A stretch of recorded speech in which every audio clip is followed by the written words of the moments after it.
बिस्मिल्लाहिर्रहमानिर्रहीम।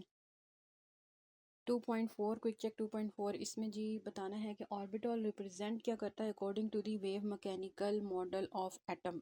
यानी कि वेव मैकेनिकल मॉडल जो है उसके मुताबिक आपने एक्सप्लेन करना है कि ऑर्बिटल क्या चीज़ होती है। तो जी यहाँ पे हम ऑर्बिट और ऑर्बिटल के बीच में एक डिफरेंस भी देख लेंगे which is very very important exam point of view से। तो ऑर्बिट एंड ऑर्बिटल, तो ऑर्बिट जो है ना उसको आप समझें कि ये बिल्कुल एक यानी कि बोहर का कॉन्सेप्ट है, और बोहर के कॉन्सेप्ट के मुताबिक ये क्या होता है, एक पाथ है जहाँ पे इलेक्ट्रॉन रिवॉल्व करता है। ठीक है, पाथ ऑफ इलेक्ट्रॉन जहाँ पे इलेक्ट्रॉन ने रिवॉल्व करना है, ये बोहर ने डिफाइन किया था ऑर्बिट।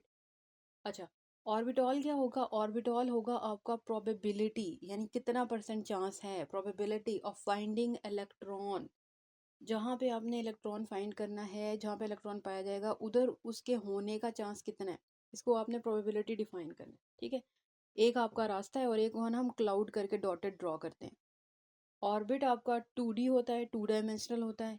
ठीक है, और जो आपका ऑर्बिटल होता है उसको हम 3 डायमेंशनल स्पेस कहते हैं कि ये 3 डायमेंशनल स्पेस है जहाँ पे इलेक्ट्रॉन फाइंड किया जा सकता है। तो इस तरह से ये आप इन दोनों के बीच में डिफरेंस करते हैं। अच्छा, इसको समझने के लिए एक एनालॉजी ले लेते हैं, एक एग्जांपल ले लेते हैं। लेट्स सपोज हमारे पास एक क्लासरूम है, उसमें एक डेस्क पे एक स्टूडेंट को ना एक जगह असाइन हो जाती है। लेट्स सपोज 2 है, एक डेस्क के ऊपर स्टूडेंट मौजूद है, उसको वो जगह असाइन हुई हुई है। ठीक है, और वो वहाँ से कहीं नहीं जाता।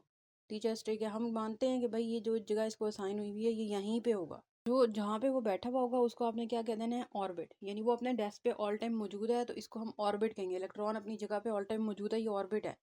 लेकिन इन अदर केस अगर आपके पास स्टूडेंट ऑल टाइम अपनी क्लास में मौजूद है लेकिन डेस्क पे ऑल टाइम मौजूद नहीं है, वैसे बात भी यही है कि ऑल टाइम एक स्टूडेंट अपनी डेस्क के ऊपर मौजूद नहीं भी होता।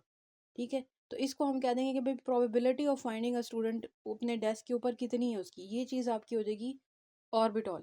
यानी इलेक्ट्रॉन है तो अपनी जगह पे ही, लेकिन उसको फाइंड करने की प्रोबेबिलिटी कितनी है वहाँ पे, कभी वो वहाँ पे मौजूद है लेकिन कभी चांस है कि वो अपने डेस्क पे मौजूद नहीं है।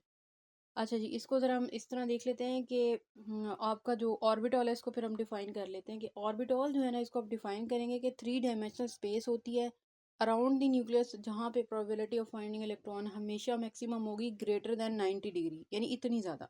इसको आप ऑर्बिटल कहेंगे।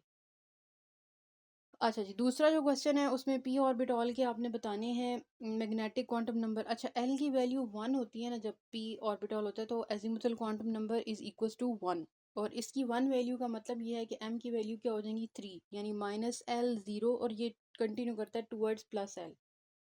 तो 1 है तो -1 0 एंड +1 3 वैल्यूज हो जाएंगी। तो 3 वैल्यूज का मतलब 3 different orientation for the P orbital. इस तरह आपने इसको एक्सप्लेन करना है, PX PY एंड PC, और इसको हम ड्रॉ भी कर लेंगे साथ। Thank you.